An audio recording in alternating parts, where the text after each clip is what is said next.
is a typical basic sales cycle that we follow in any selling process, irrespective of what we are selling. So it all starts with prospecting. How do you qualify a lead? How do you qualify a lead? Anybody? Arvind? As per customer requirement, we satisfy his demand. It means that the qualified lead basically. Okay. So he used the word demand.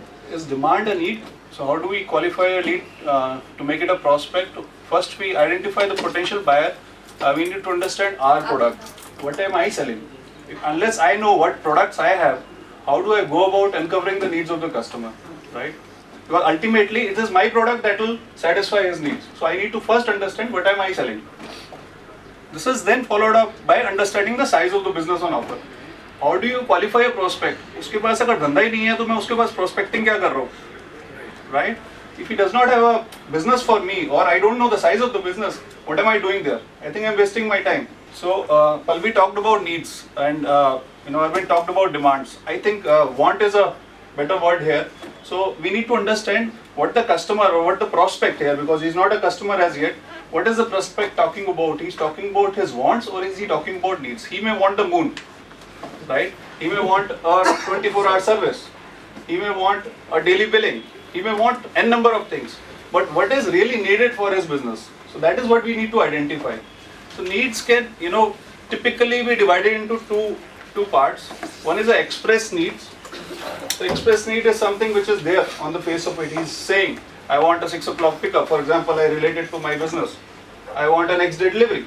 I want a POD update. So these are express needs. Then there are hidden needs, things that he is not coming out with. Anybody would like to give an example of, another hidden needs that you have uncovered during the course of your prospecting? Weaknesses of other provide vendors? them a dashboard from where they can download the MIS and all. Basically, it is not required by the customer, but we are giving them. Yeah, okay. What is she talking about here is a feature that I have. So what we want to do is uncover the hidden needs of the customer. एक उसने हमारे को मुंह पे बोल दिया कि मेरी ये requirements हैं. Now वो requirements के अंदर उसकी wants भी हो सकती है, needs भी हो सकती है. Now we need to filter wants from needs, because we want to focus on needs and not on wants, right? So जो उसने बोल दिया वो तो need आ गई, express need. उसके बाद एक प्रोसेस होता है एक सेल साइकिल में जिससे हम अनकवर करते हैं needs, hidden needs. What is that process called?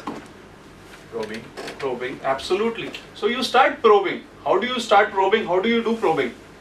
You ask questions. What kind of questions you ask if you have to do probing? Maybe we can Open-ended questions. So you ask open-ended question to uncover the hidden needs, right? So that is what we are talking about here. Is there is express need and there is a hidden need. Customer needs are the focal point of any sales interaction. We have to stay focused on the needs of the customer and not his wants. When the customer is making a statement, typically these are the key words that he uses when he is expressing his needs. I need a 6 o'clock pickup. I need a salesperson to be made available to me when I call. I need customer services to answer my phone in 3 rings. So he's expressing his needs. I would like the shipments to get delivered in Chennai next day. So he's again, maybe he's not getting it right now. So there we are uncovering that I would like. That means his present need is not getting satisfied. So that is the process of uncovering. Then a typical statement with the phrase looking for. I am looking for a service provider who can go to all the locations of UP because I've got a project. So again, we are uncovering the needs. In some statement, he may also use the term want, but it may be his need still. So that is further probing is required there. I would want, anybody? I want invoice on first of every month. I would want invoice on first. No, then we'll have to dig deep. Why he wants an invoice on first? Does he want to deposit the service tax on second? Does his invoicing and bill processing is done in Philippines, so he has to move all the invoices on the second? So that is the real need. He is expressing his want, then from want we have to come down to his need. Interested in, clearly, it's a buying signal.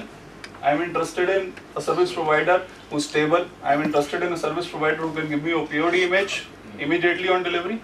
So these are express need. And then there is wish. Wish and want are more or less similar, wherein we need more probing. We move on to the next stage of the sales cycle. Now, if you see, from prospecting, we have done need assessment. Now, once the needs have been identified, both express and hidden needs, by the process of probing, we look at offering a solution. So, solution, typically offering a solution is broken down into three parts. We do probing, as we just talked, to gather information and to uncover needs, both express and hidden needs, by asking open-ended and close-ended questions. Supporting, to satisfy customer needs with benefits. This is where most of the close-ended questions are posed. So if you see in the first part of probing, we have done a lot of open-ended questions. We made a lot of open-ended questions wherein we have gathered data and we make sense of that data. How can I make sense of that data and offer him a solution? So in part 2, we are supporting that data. Okay, you did mention that you have a requirement of a next day delivery, and that will help you grow your business. And then you make a support statement. I just have a product which gives exactly that solution. So here, what we are being careful of is not feature dropping. I pointed out to Jagriti here that, you know, we don't talk about dashboards. We don't talk about a flash delivery. We don't straight away go to a customer and say, I do this, this, this, this, this. We have not followed a sales cycle. We first go there and we understand what is his requirement. Yeah, we have all been a purchaser or a buyer in any of the sales process, whether we go to a departmental store, whether we go to a chemist, whether we go to a restaurant. Now, there are times when a salesperson is pushing product. I have this, I have this, I have that, without really understanding what am I there for. Whether I want to order a chop suey or I want to order a pizza. तो एक selling cycle पहले होती थी, जो cycle नहीं थी वो straight away dump किया जाता था कि I have this, I have this, I have that. And now जो सेलिंग साइकिल्स अब फॉलो हो रही है वो हो रही है अनकवर की जाती है नीड्स की. Okay, what do you need? Okay, come to this section and this is what we offer. If you want to eat Chinese, we have Chinese here. If you want to eat Italian, we have Italian here. With in Italian we have this option. पहले वो uncover की जा रही है need, एकदम से dump नहीं किया जा रहा, right? So once we have uncovered the needs, we support it with matching statement which includes feature, advantage, benefit. That is where we talk about dashboards. For example, we have uncovered a need of the customer that he needs to have information on his desktop every morning at 10 o'clock, which his existing service provider is not able to provide. So there a supporting statement could be something like, you mentioned during our earlier discussion that you would like or you wish to have some kind of a MIS in front of you which has how many aerobills shipped, what was the weight, what is the revenue, what is the destination wise cost to you. I have a solution wherein my dashboards could provide you this input on real time basis. So what you are doing is you are supporting his needs with the appropriate feature and citing its advantage and giving the benefit. Ultimately the customer is not buying a feature. What is the customer buying? If there is a feature of our product and it gives an advantage, right? General. That advantage should have some kind of a benefit for the customer. So customer is buying benefit. Customer overall have just 4 or 5 buying motives. So broadly all the buying motives could be clubbed into these 5 headers. Make money, save time, enhance the image of his product, his own product. And peace of mind. अगर ये buying motives के around आप उसको benefit दिखा देते हैं, benefit should lead to one of these buying motives. Anybody else? He talked about enhancing image. Peace of mind. Yeah, peace of mind. Call center around about 10:30. Right. And he got exactly what he wants. Half past 10 morning or night? Night. Right. So you got satisfied that his parcel is delivered on time. Right. So I think peace of mind is not just for external customer, even for internal customers here. That even if I call my customer care at 11:30 in the night, there will be somebody who would answer. As against the rest of the carriers or competing companies who probably close their call center at 6 o'clock or 8 o'clock. Right? So peace of mind. That customer services is available till midnight. Again, a very clear distinction between Red Express and the rest of the world. Once a package is given, it does not show up till after midnight or next day morning. Next day morning, or need to call. In the internet portals of other carriers. Here, it is available on real-time basis. He can communicate that airway bill number to his consignee. Okay, I have shipped. You can go to Red Express's website. It is visible there. So he talked about peace of mind. Once we have supported the customer's, real needs with an appropriate benefit, citing the feature of Red Express or China Airlines or Malaysian or Korean, and what advantages they have and what is the benefit leading to the buying motive. One of the 5 buying motive of the customer, then the customer is able to make a connection. Once that is done, we move to closing. Now this is the second most critical, the most critical and the second most ignored part of any sales cycle, closing. We have salespeople who are very, very good in selling. They'll do excellent probing, and in fact, before probing, because I had 6 slides on, you do pre-call intelligence, you find out about the customer, you do all kind of check on who you are going to meet and what company it is, and then you do probing, and then you have your product, and you have sold the product, you have supported the product with appropriate feature, advantage, benefit leading to a buying motive. Then comes the closing. That is where most of the salespeople stop. That is the time that one has to be asking a direct question. Now that I have proved you, or now that I have shown you that how my solution of providing dashboards satisfies your need, which you mentioned was very, very important, of having the information on your desk in the morning, I would like you to start shipping with me today. Or I would like you to start shipping with me from 1st of April. So this is the closing statement that most of us, and in my tenure I included, failed to make in front of the customer, right? Actually asking for business. Now when we move to close, whenever we are making a closing statement, now that I have shown you that how my feature has an advantage, generic terms, which has this benefit directly related to the customer and leading to a buying motive. Buying motive is in our mind. We are not talking about buying motive. That is what we have to read. We come into the objections. Objections are very, very different from conditions. What is a condition? I've gone to a customer, I've uncovered his needs, I've done all the probing, I've made my statement, I've asked for the business. I want you to start business. I want you to start trading with me from today. That is when either an objection or a condition will come. Give me a typical objection or a typical condition. Like an objection can be like a customer is full satisfied with each and everything. But again, in the last he asked the questions, how can I trust you? You are only 6 months old in the market. What is it? Is it an objection or a condition? Objection. Anybody else? Condition is if you provide me 100% POD, then I will do business with you. That's the condition. That's a condition. Okay. That is not the condition I was referring to here, but yes, that's a condition. Anybody else? Conditional? Like say that I will work on my terms and conditions, I will sign on my contracts, I will not always your contract, what you will say. I have my own company policies, Right. I need to work on that policies. Right. Anybody else? Payment terms Certain also parameters can be needs to be set by the customer before giving the business to the salesperson. Right. That has That's to be SLA. fulfilled. SLA. That's SLA. So that's part of negotiation. So those are basic objections. Like he said, how do I trust you? You are too new. Right? What is your testimonial?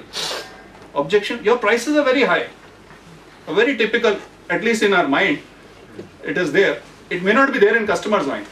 But in any salesperson's mind, 80% of the salesperson think that the customer will object on the price. It may not be so. Right? We picture ourselves as a customer. How many times a salesperson selling us something, anything, loses out on sales because he did not ask for the same. Price was never a consideration, irrespective of what the product is. Because he's not really uncovered my needs. If I have to buy my wife something today and it's her birthday and I'm running late, that time price is not a consideration. Right? So how is objection different from good? Objection is when a customer says or feels that our product does not have enough value for them. He is not seeing value and that is why he is raising an objection. A condition is a reason that is prohibiting the customer from buying. When he is saying that your product is too expensive or too high priced, I think there again we need to dig deeper. In comparison to what? If the customer says your flash is too high priced, you are charging 100 rupees a kilo, I can go to New York for 100 rupees a kilo. You are telling me Delhi to Muradabad 100 rupees a kilo. What? In comparison, who is providing 100 rupees a kilo to Muradabad same day? Nobody. There that argument falls flat. So always if the objection is being raised, we need to dig deeper. It is just a small speed breaker. Without objection, sales process is not complete. Right? Another objection could be relating to price again. Maybe he's run out of his budget. He does not have enough budget. I have exhausted this year's budget. Typical case of marketing department. If somebody is making a sales call to Sukhjinder and she likes the product, but she's just stalling him. No, your price is too high. Your price is too high. In comparison to what? The real reason could be she does not have a budget. The budget will be released next month. Right? So that is a condition. Or maybe the decision making authority is not with that person. If a salesperson comes to me and tries to sell a vacuum cleaner for this office, I am not the customer. I may entertain him. होते हैं ना कई लोग मजे करते हैं, मजे लेने के लिए सेल्स पर्सन अच्छा इधर आ जाओ किसी भी ऑफिस में, हाँ मैं देखता हूँ इधर आ जाओ. Not the decision maker is out of town and he is given a temporary task, यार मैं पीछे से जा रहा हूँ तो तुम देख लेना कोई भी आएगा, but वो decision कभी भी नहीं लेगा. So we need to understand whether it's objection or a condition. Negotiation should be a win-win. It can never be a win-lose or a lose-win. And the customer should know that. If no customer in his right senses believes that you will do business at a loss, कोई भी दुकानदार हमारे को नुकसान में भी बेच रहा हो, हम तो यही सोचेंगे ना इसमें भी कमाया होगा कुछ ना, right? So it should be a win-win. If I win, you lose. It doesn't work that way. If I lose, you lose. I mean, it's a no deal in any case. I lose, you win. So it has to be a win-win deal for both the shipper and the carrier for the longevity of the business. Because it is a repeat order business, we are not there for a one-time sale. Finally, I think once the sale is closed, a lot of us do not ask for business. Something which is missing here is that is the best time also to ask for references. That is the best time to ask for references, because you have just concluded a deal, you have convinced a customer. The chances of his giving a reference are the highest at this point of time. Right? So I'll be honest, I don't ask for references at the time of sale closure, but it's learning for me. Maybe in product services, in products, one-time sale, it is more relevant. But even in our business, customers have worked in other companies, so they can give reference. He may have a brother working in another company, or spouse, or whatever. Right? So that was the last slide. Questions? Please write them down. Don't put them right now. Thank you so much. Thank you.